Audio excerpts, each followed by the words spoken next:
pastor Sandro Diniz e o momento da reflexão.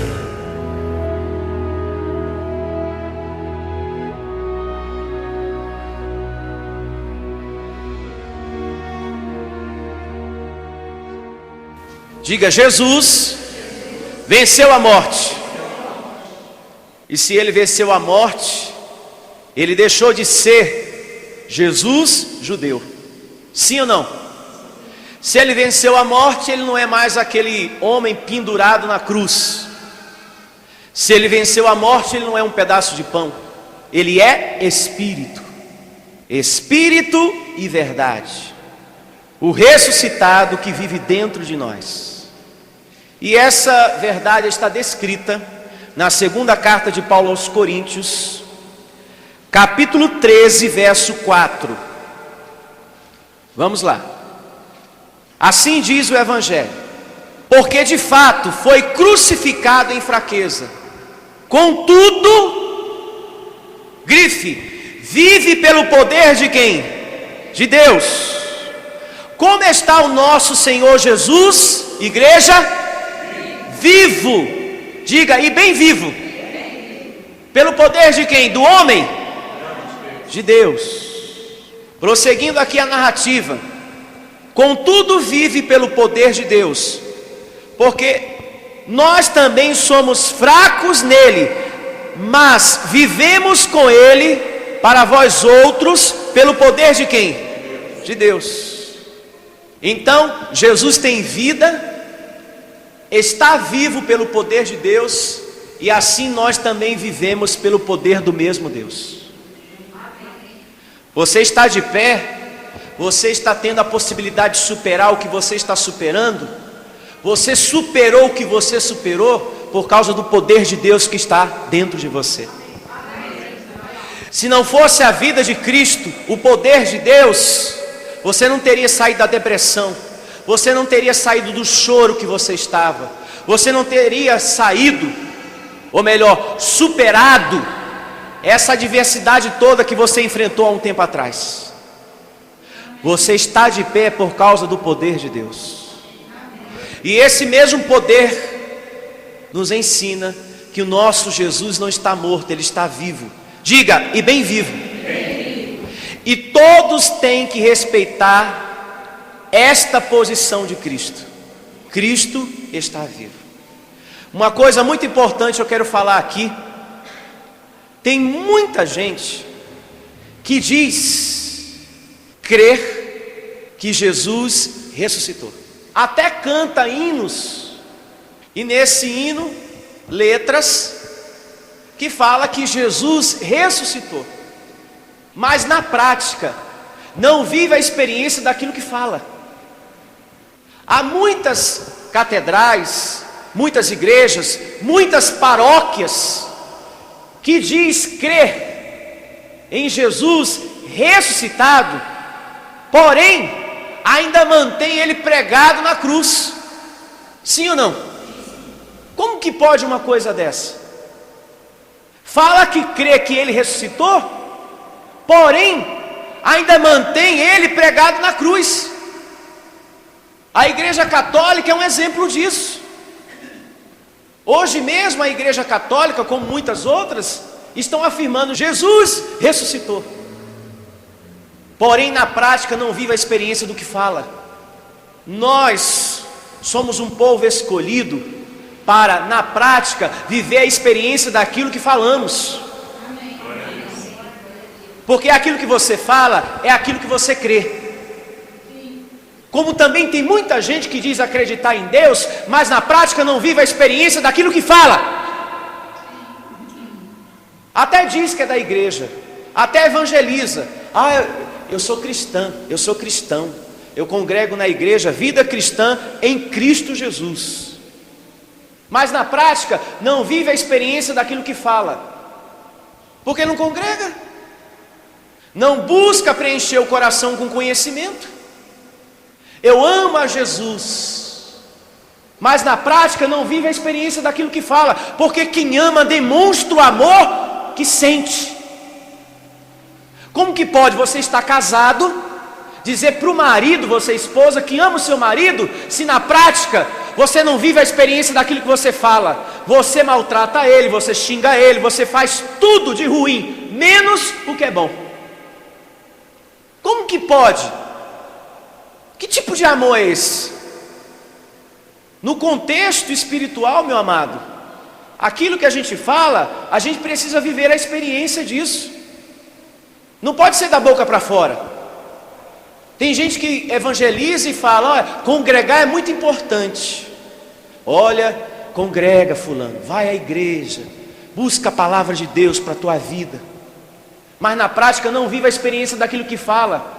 Aconselha as pessoas o que é bom, mas não busca o que é bom para a sua vida. É hipócrita, isso é hipocrisia. E a Bíblia diz que Deus não se agrada com gente hipócrita.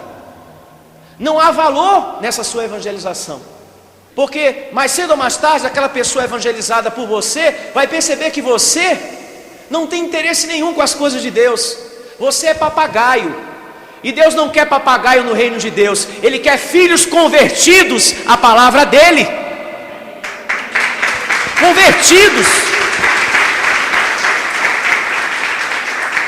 Você, mãe, que diz amar tanto teu filho, na prática você precisa viver a experiência disso que você fala. Dar amor para esse filho, atenção para esse filho, apoiar, ajudá-lo. Seja qual for a dificuldade que ele esteja enfrentando, o pai e a mãe devem estar sempre do lado dele, porque Deus está sempre do seu lado. Ele te abandonou alguma vez? Não. Então nós temos que ter no nosso coração o sentimento de Jesus, de não abandonar os nossos filhos, de não abandonar a nossa família, de não abandonar aquele que sofre. Ah, mas tem defeito demais, aquilo é um pau que nasceu torto, aquela desgraça eu não quero mais saber não, pastor, não vou mais evangelizar, não vou falar mais de Jesus. Deus não desistiu de você, porque você também nasceu torto segundo a carne, você também é um pau torto, que Deus, de glória em glória, está consertando aqui dentro, através da palavra da graça. Se Deus tem usado de misericórdia, de compaixão contigo, tenha compaixão também com o semelhante. Abençoado, isso é reino de Deus, isso é cristianismo. Não podemos viver um cristianismo da boca para fora, como também não podemos estar seguindo a um Jesus morto. O contexto aqui é vivermos para um Cristo vivo. E quando vivemos para um Cristo vivo, Ele nos ensina que tudo ao nosso derredor tem que começar a brilhar. Eu tenho que também viver no contexto da vida aquilo que eu falo, colocar em prática em nome de Jesus. Então a Bíblia, nessa primeira evidência, nos assegura, meu amado, que nós não podemos fazer da igreja, muita atenção, do templo, da obra de Deus, um velório, como muitas igrejas estão fazendo no dia de hoje. Atenção, pastores que estão me ouvindo, atenção, obreiros, atenção, você, ovelha do Senhor Jesus Cristo. Nós não podemos fazer da casa de Deus, do templo, velório. Nesse momento, ou melhor, desde o início da semana, tem muitas igrejas que estão comemorando a morte de Jesus, fazendo do templo um velório. E você já percebeu que todo ano os crentes querem se segurar na alça do caixão? É um absurdo. A palavra do Senhor diz que Jesus está vivo pelo poder de Deus, e o crente não. Temos que segurar na alça do caixão e carregar o defunto. E a palavra de Deus diz: não tem defunto, porque o nosso Cristo vive pelo poder de quem? De Deus. E tem igreja que não carrega o defunto uma vez por ano não, é de 15 em 15 dias. É uma vez por semana, a cada 3 meses, estão ali comemorando a morte de Jesus, através da chamada Santa Ceia. Em memória de Jesus, em memória do morto. Que morto? Eles cantam canções que dizem assim: o meu Jesus está vivo e derrotado jamais. Mas na prática não vive a experiência do que está cantando. Está vivo da boca para fora, mas na prática está ali, ó, vivendo o luto, o velório. Nós não podemos ser crianças na fé. E Deus nos exorta nessa manhã. Deus quer que o seu povo cresça espiritualmente, amadureça. Não podemos mais comemorar um luto que não existe. Não podemos mais comemorar um luto que não existe. Deus não quer mais isto para a nossa vida. É pessoas colocando coroa de espinho na cabeça. Quando chega a Semana Santa, a chamada Semana Santa, porque para mim todo dia é santo, mas para alguns religiosos, durante o ano só tem uma Semana Santa, o resto é semana amaldiçoada. Só tem uma semana que é boa, o resto é tudo amaldiçoada. Para mim todo dia é santo, porque todo dia o meu Deus é chefe dos céus e da terra. Todo dia.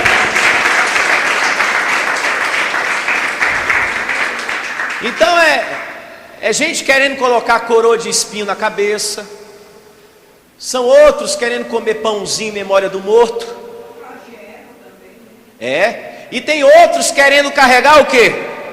Uma cruz. A cruz é símbolo de maldição, como está descrito lá em Gálatas. Abra a sua Bíblia no capítulo 3, verso 13. Gálatas 3:13. Olha só.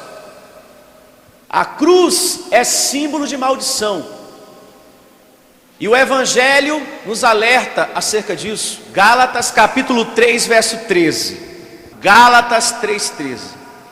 Cristo nos resgatou da maldição da lei. Diga graças a Deus. Fazendo-se Ele próprio maldição em nosso lugar, porque está escrito: maldito todo aquele que for pendurado em um madeiro. Então toda pessoa que for colocada em um madeiro se torna o quê? Maldito. É a pessoa que é maldita ou é a cruz que torna a pessoa maldita? A cruz.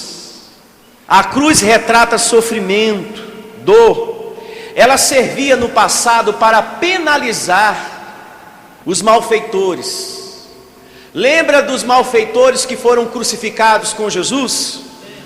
Então a cruz servia para isso. E Jesus, inocente, foi colocado no meio dos criminosos para ser crucificado também. E lá os malfeitores ficavam longas horas, e até um dia, 2, 3, até morrer. Não foi Jesus que inventou a cruz, foi o Império Romano. Foi o Império Romano que inventou a cruz para punir com a morte na cruz os seus piores inimigos. Você já percebeu que aonde tem uma cruz, por trás dela está a morte? Quando passamos por um cemitério, o que é que vemos ali? Várias cruzes. E por trás de cada uma está o quê? A morte. É por isso que a cruz é símbolo de maldição. Há muito crente que diz: não, a cruz é algo sagrado, é o símbolo da vitória. O símbolo da vitória foi Cristo ter ressuscitado pelo poder de Deus. Porque se não fosse Deus, o seu poder para ressuscitar Cristo, ele estaria até hoje na cruz pendurado lá. Então não foi a cruz que fez o milagre, e sim o Deus em Jesus. É por isso que aqui não temos a tal da cruz, nem vazia e nem com Jesus. Porque tem igreja que diz que vazia é sinônimo de bênção, é cristianismo. Agora se colocasse Jesus, não, aí está errado. Seja ela vazia ou não, é símbolo de maldição do mesmo jeito. É por isso que aqui não tem a tal da cruz, e nem a tal da oração aos pés da cruz. Nós temos que orar diante do altar da graça de Deus. Amém. E quando a gente ora diante do altar da graça de Deus, aquele que é fiel, ele honra você. Amém. Porque é aquele que prometeu, diz lá na carta a Timóteo, que é fiel em suas palavras. Então, a nossa oração tem que estar diante do altar da graça, e nele crer Porque quem fez a promessa é fiel. Tá claro isso? O que as igrejas estão fazendo aí, contando várias histórias, é um deboche em nome de Deus. Sim ou não? Sim. Olha Jesus na cruz e pense agora em tudo que ele sofreu. Ele apanhou, ele recebeu cusparada. Feche seus olhos, pessoal, e começa a pensar no sofrimento de Jesus. Ele sangrando, ele sofrendo, puxar a barba de Jesus. Vocês sabem o que é isso, pessoal? É sofrimento. E as pessoas do Nordeste que pensam que estão agradando a Deus estão em situação ainda pior. Os pagadores de promessa, com aquela caricatura ridícula do que elas jamais deveriam fazer, porque Jesus está vivo, porque Jesus fez por elas o que elas não poderiam fazer. Nós temos que aceitar a oferta de Jesus. E quantos aqui aceitam o sacrifício de Jesus? O que ele fez por mim e por você, não precisa você fazer de novo. Igreja Vida Cristã em Cristo Jesus, a Igreja das Verdades que Libertam. Ministério Pastor Sandro Diniz.